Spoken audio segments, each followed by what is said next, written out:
This is James Corbett of CorbettReport.com, and today I'm joined on the line once again by James Evan Pilato for another edition of The New World Next Week. James, it's great to have you on the program. Thanks for joining me. Thank you, man. I appreciate it. Well, I appreciate you being here. How are things in Portland today?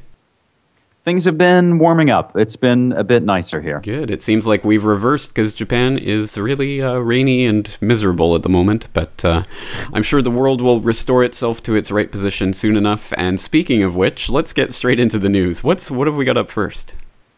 We're going to hit up my site, cyberspacewar.com, for an amazing story that was brought to me by way of Cryptagon.com, but it sources back to the Washington Post, and that is essentially United States information warfare operations takes down site used to plan attacks on Americans in Iraq.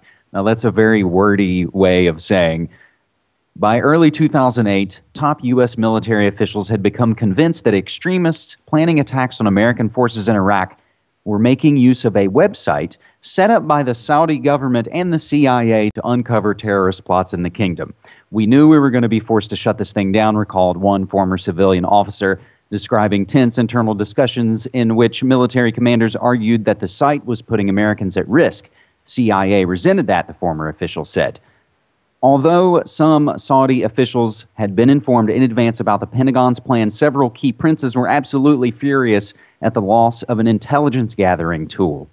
The CIA Saudi website was set up several years ago as a honeypot, an online forum, covertly monitored by intelligence agencies to identify attackers and gain information. Now, James, I sort of stumbled my way through that. It's very wordy and a lot of verbiage to it, but break this down quite simply, what a honeypot is and what this situation is. Well, a honeypot would be obviously a way of intelligence agencies keeping track of the terrorists and by setting up something that they'll hopefully use and then being able to track them from the inside and get an inner sort of view of them. But as we were talking about off air before we got on air today, it's almost a game of how many different previous stories can we tie this back into. Just last Sunday on my Sunday Update program, I covered the FBI informant stories of the New York synagogue bombers. Turns out to have been led by FBI informants, just like every other major domestic terror bust in the U.S. for the last 20 years. We have examples of the Christmas bomber who was allowed to board the plane, and his visa was not revoked like the State Department wanted because intelligence agencies wanted to keep track of him, apparently keep track of him right up until he blew up a plane somewhere. We have just story after story coming out of this type of thing where intelligence agencies are supposedly tracking terrorists, but at what point does it become they're enabling and aiding terrorists by this type of action? So we've seen this time and time again, and there's really no major surprise here at any rate. I think the surprise is just that it continues to happen, and it seems like folks don't quite wake up to it. The same story rolling out again and again. Right, and it's important to note here that the military was getting angry, saying this is endangering the lives of our soldiers, and they forced the CIA to shut it down. But it's important to note that not everyone who's involved in these operations is crazy, is homicidal. It does want to play around with terrorists. I mean, some people truly do want to protect the safety of the people out there, but it's all compartmentalized. And the rogue networks and all of that we don't have time to get into. It's time to move to France, actually. We're going to hop over to MediaMonarchy.com with a story from The Telegraph. France ditches carbon tax as social protest mount. President Nicolas Sarkozy on Tuesday scrapped the country's proposed carbon tax and reshuffled his cabinet in a populist tilt after suffering a crushing electoral defeat over the weekend. This vote saw the resurrection of both the Socialist Party and the far-right National Front, showing how the delayed effects of rising unemployment can change the political landscape long after the recession has passed. Now, James, I'm going to ask you something, but what I want to first mention is that we see this happening here in the States. We see the two sides becoming more radicalized within the false left-right paradigm that only gets exacerbated as we see the new financial world order being set up. What I want to ask you, James, is I was having a discussion the other day that started with a friend at work mentioning, yeah, and I still have a friend that doesn't believe in global warming. And our discussion went on for a long time. So just quickly, we're talking about a carbon tax. Can you tell folks, even if they believe in man-made global warming, why this scheme is ultimately a fraud?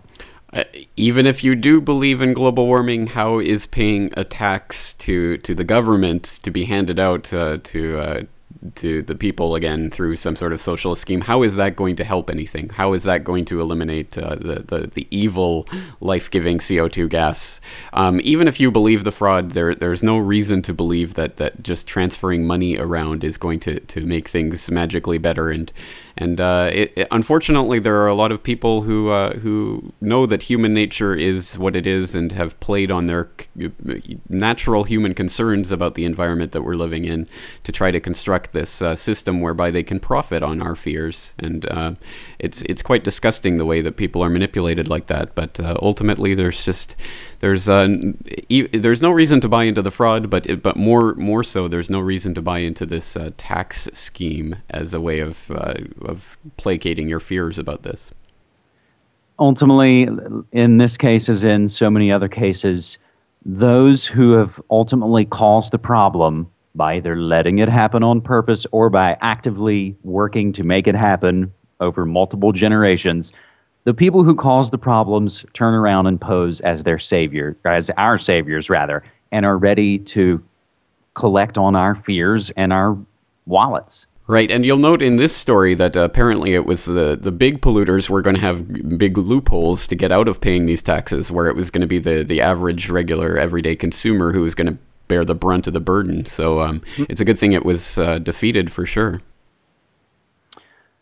So finally, we're going to hit a story that we debated about going first with, because of course, sex sells. An amazing story, and yes, sometimes we'll laugh at things, but I think it's because sometimes the gravity of some of the situations we're facing, you sometimes have to laugh. And we, of course, we're kind of naughty about this story that, again, is ultimately disgusting. Airport security guard ogled woman colleague in body scanner. Now, this comes from a tabloid, and I think this is kind of interesting as well, James. It comes from The Sun, which I believe is a Rupert Murdoch tabloid. They're not reporting this story as the egregious violation of personal privacy and police state that it is. They're doing it because it's sex.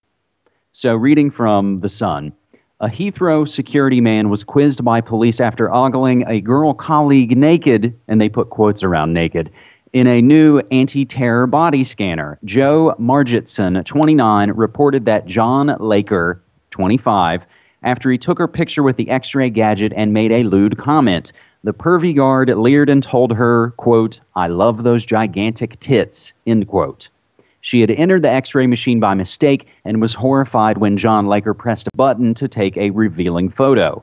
Laker, who faces the sack, meaning fired, was the first airport worker to be caught abusing the controversial new devices. They were brought in by the government after the Christmas Day underpants bomber tried to blow up a flight on Detroit. They produce full-body nude images of passengers to locate hidden weapons or explosives. This includes clear outlines of genitalia. Opponents of the body scanner, including anti-pedophilia groups, have furiously condemned their use. After Laker sneaked a look at her body and made the remark, the horrified Margitson told her bosses and police at the West London airport. There are so many points within this story that we could hit. The debunking, rather, of the Christmas Day bomber, that the scanners don't actually work that well, and that they'll destroy your very DNA. James? Yeah, it's a case of which point do you want to hit? Well, how about the fact that this is exactly what critics of these scanners were saying this was going to ultimately be used for by the quote pervy guards. I mean, who get this authority to use this technology, and oh, surprise, surprise, they're going to abuse it. Well, of course they are. I mean, it's absolutely just a predictable result of human nature being what it is, and people definitely should not have the power to use this type of technology. And I think one of the scariest aspects of this story was the responses. If you go and read the comments on this story on the Sun's website, it's quite a sad reality that so many people are it almost seems like a program. I'm happy to be scanned as long as it makes me safer. And that's unfortunately the belief, and that's, I think, why we try and do these stories that, again, can sometimes feel, repetitive in a way, but that they further just show the destruction of a lot of these official stories out there that we really, really, really have to break down, because I feel like things are escalating rapidly. Unfortunately, they are, but we can escalate our efforts in return. So, speaking of which, throw out the websites. MediaMonarchy.com, CyberspaceWar.com, and FoodWorldOrder.com. James and Pilato, thank you once again.